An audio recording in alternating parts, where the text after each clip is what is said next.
My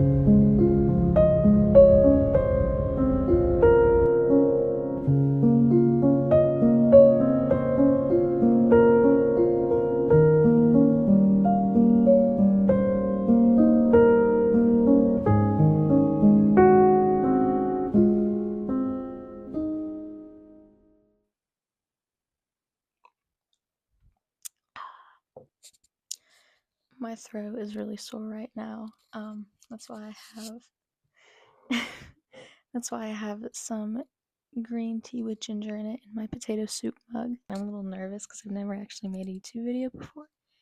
So I'm gonna try to clip this. I don't know if I can clip this on. This is on a turtleneck, kind of. I have my laptop over here to the side of me, so I'm constantly looking this way, and my pile of books is right here.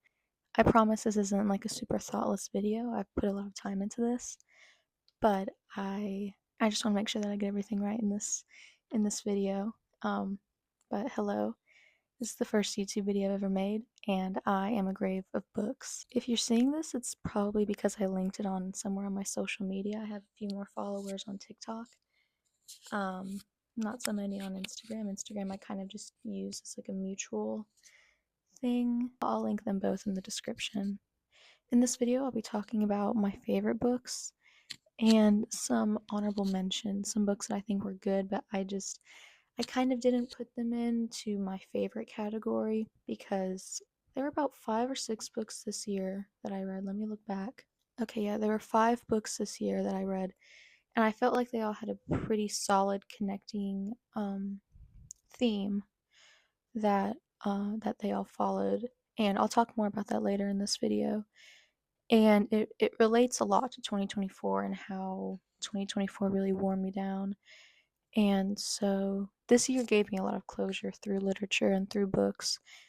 And so I think that was sort of the theme that I followed this year, I guess, with my favorite books. And I'd really like to talk about that. With all of that out of the way, I'll go ahead and actually tell you about my favorite books in order of this year, in order that I read them, and then I'll get to the honorable mentions. So the first book that I'm putting on my favorite category in here is Dante's Circles of Hell.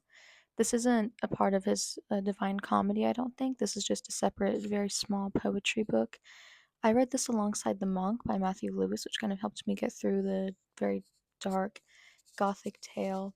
And this book really marked the beginning of a series of lessons for me throughout this year, all following kind of death and decay as a medium of change. This was just a really nice short collection of poems, and I personally I would recommend reading this before going into the Divine Comedy, but if you've already read some portion of it or completed it like I have, then I think that you'll still really like this. It's very nice, it's concise, and I think Ethel Cain took some inspiration from this for her album Perverts. The next book I read that ended up on my favorites list was Hollow Heart by Viola de Grado. I read this in April. It was April. I read this for my brother's birthday. This book is narrated by a young lady named Doretta who commits suicide, and she now kind of observes her decomposition and the grief that everyone else faces from sort of like the afterlife. Like she's like a ghost walking around, and she spends a lot of time walking around the town and reminiscing, and at some points she really misses being alive. But it really talks about death and loss and really reevaluating her life through this really detached but also very intimate and personal perspective. So she's just kind of walking around like a ghost. It's pretty interesting, and the dynamic that she had with her mother, and especially how that's portrayed after she died, was pretty interesting. Yeah, I mean, honestly, if I had to recommend any 2 books that I read this year, it'd be this and then the next book that I'm going to talk about. I wrote an anecdotal piece about my experience reading this book and why I put it off for so long. This is Confessions by St. Augustine, or St. Augustine's Confessions. I think this book was really life-changing for me. I mean, it's exactly what it sounds like. It's just St. Augustine confessing his life to the reader and to God. And it's very moving, and there are a lot of really good quotes from this book. This is Siddhartha by Hermann Hesse. I also read Steppenwolf by Hermann Hesse, and I liked it. I don't think I liked it as much as this book. But it's about this young Brahmin and his lifelong journey into enlightenment. And so the beginning of the book, he starts in this privileged position as a young Brahmin, but then he decides to leave his family and he goes on this journey towards asceticism. But then I think it's about a third of the way through the book, he turns on himself and he begins to live a life of hedonism. And through that experience, he ends up having a son. And towards the end of the book, ultimately the theme, the main point of the book is that all of the religious doctrine and all of the sayings people have told him, he didn't learn as much from that as he learned from just his life experience and having to go through all of these periods and these different walks of life, and how a little part of him died and a new part was reborn in each little phase of his life. The next book I read was, actually, this is the last book of the year that I read that fits this theme and category. It's A Short History of Decay by Emil Cioran. Cioran? Cioran? I was recommended online by someone who's now a mutual of mine to read this in short bursts, and I did that, and he was 100% right, because there's really, I think reading experience would have sucked for me if I had read it the way I normally read books. If I had read multiple essays back to back, I would have lost my mind, because this book is kind of frustrating. This book is not actually a favorite of mine. I'd give this like 3.5 stars. It's not really a favorite. Cioran can be a little frustrating in his essays because he never really explains himself. He just kind of says stuff. He was really just an edgelord. That's all it was to it. But I mean, I think he's better at one-liners and aphorisms, and I think that's why The Trouble with Being Born is much better than A Short History of Decay, in my humble opinion. I read this book in November, and I thought that would be like a really good time to read it. I thought that would be good, and it was a good reading experience. Reading this book in the cold, reading this book with like dead, crispy leaves and grass and plants and trees all around me. It really set the mood for this book. And he talks about death and decay and everything in politics, in cultural phenomenons, and how decay is just a cycle. Everything constantly dies, and it's constantly being reborn, and all of this stuff. And I just wish that he explained his points better, because it made sense. I got it. But then he'd randomly say something and you'd be like, what? He just kept going.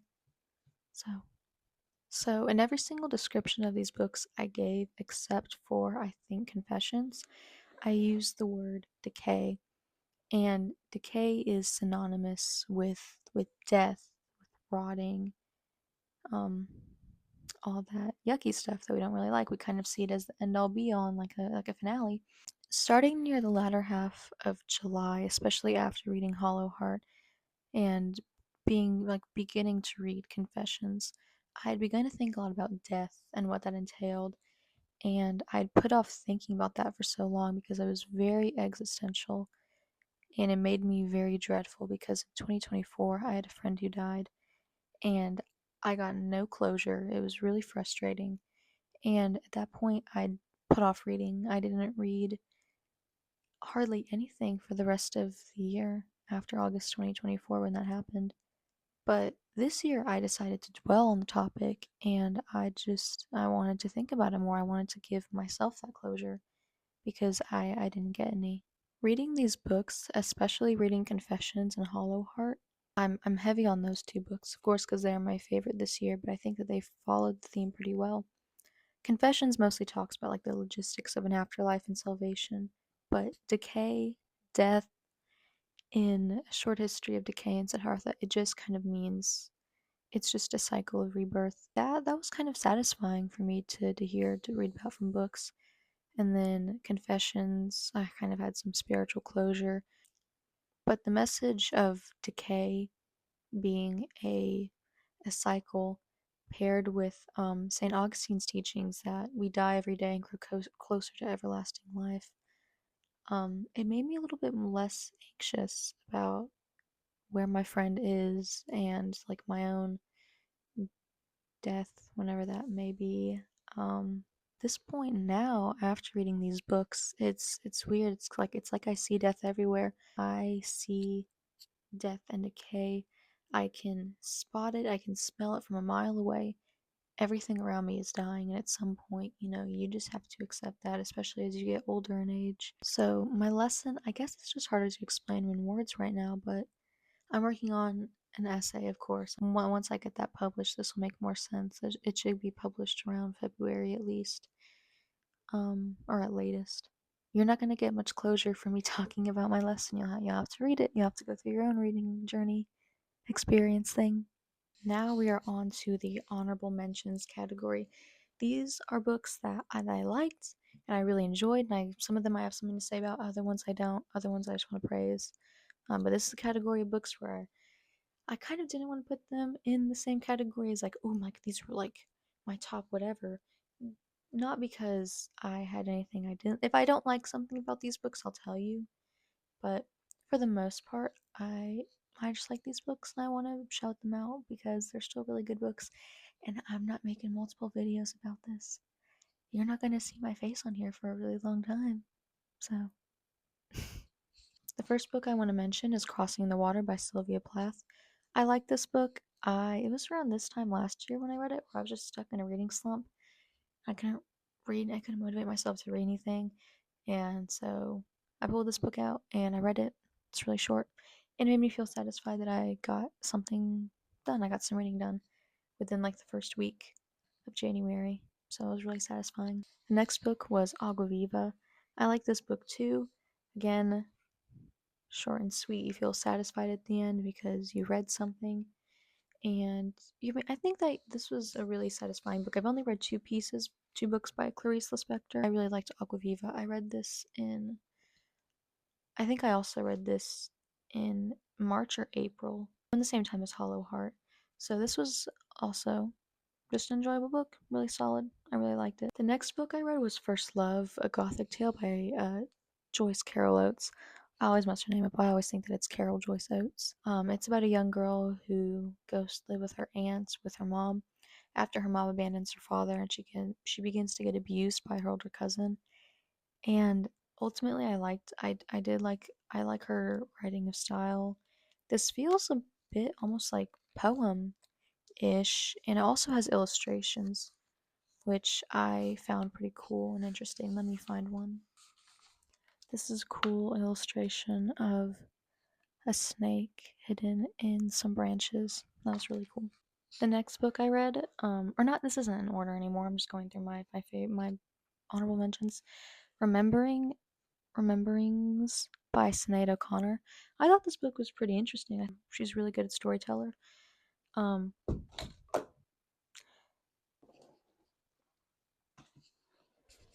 In the book, you can tell who she likes and who she doesn't like because she makes fun of their accents. It doesn't matter who they are, she'll make fun of their accents. That's how you can tell that she doesn't like someone in the book. If she starts off their introduction by like obnoxiously capitalizing everything that they say in weird patterns, that's how you can tell. It was also through this book that I found out she converted to Islam, which is interesting. Sinead O'Connor, the woman who shaved her head as a sort of protest to beauty standards and Hollywood's treatment of women, converted to Islam. Okay. The next book I'd like to mention is 1984. This is the first time that I've read this book, but I've already known a lot about this book before. I remember in school we had banned book week and we had to talk about all these banned books that aren't actually banned, but it was fun to talk about them anyways. I didn't include this in my favorites just because I kind of didn't. This book didn't really teach me anything new or exciting, but it was still a really satisfying read. I think George Orwell is a really good author. I'm gonna read like 3 more books by him in 2026. I like Orwell. I've read other stuff by him too. I think his books are really important. I think a lot of his sort of truths are very timeless. He's, I'd say, top 10 writer of the 20th century. Top 5 even. I always hear people trying to draw like a connection to current day America, to 1984, in a way of trying to say that America is becoming like a fascist authoritarian regime, and George Orwell warned us of this, and this was going to come because it bothers me so much when people talk about 1984 because people, it's not even like, oh, media literacy thing. It's just because people are just dumb, I guess. People online, they'll be like, this was banned in the Soviet Union for being anti-communist, and then it was banned in America for being anti-American. It's actually anti-authoritarian. And they say these things to try and make it seem like the Soviet Union and like America are comparable. Like I understand like McCarthyism, but that's not why the book was banned. This book was never banned, especially not on a national level. This 1984 was pulled from some schools because the main character has like liberating sexual interactions with a woman, because the entire point is that this evil government is controlling the way these people live their lives and even how they reproduce. They can't have like more than one kid, and everyone's depressed and everyone's eating artificial sweetener, and no one gets to eat raw liver in this universe. That's why they're all depressed. They need to eat their beef liver. This book was more blatant in its anti-communist message than Animal Farm, I believe, because the evil government in this book, in this context, are blatantly anti-capitalist. The government, despite all of its failings and all of its problems, they say, "Oh no, well it's not our fault. It was because of the capitalist surrounding us and the capitalist all these years ago." And the book even makes a point to mention what they can enjoy about capitalism. When the main character's love interest Julia, she goes and she gets chocolate. She buys chocolate from like a neighboring town or village. She sneaks it in and they eat it. And they are like, wow, this is so much better than the food that we get here under the regime. This book makes a concerted effort to point out the flaws of life in the Soviet Union, and people are still like, I think it's criticizing America more. So the next book is Right Wing Women by Andrea Dworkin. I'll be honest, I like this book, at least the beginning of it. I thought this would be a good book to read, be a good criticism to take. But I read this earlier in the year. I didn't really agree with Dworkin towards the end of the book, but I always read political books no matter where they align because I think it's just important to read them. I just think it's important to read them so you know that these ideas exist out there, whether you can just get a broader understanding of whatever topic, or just so you know how to tackle and dismantle whatever argument it is that you're reading into. But I mean, I like this. It changed some of my views, not very severely, but I think this is still a good read. A fair criticism, in my opinion. I think the beginning is stronger than the end, in my opinion.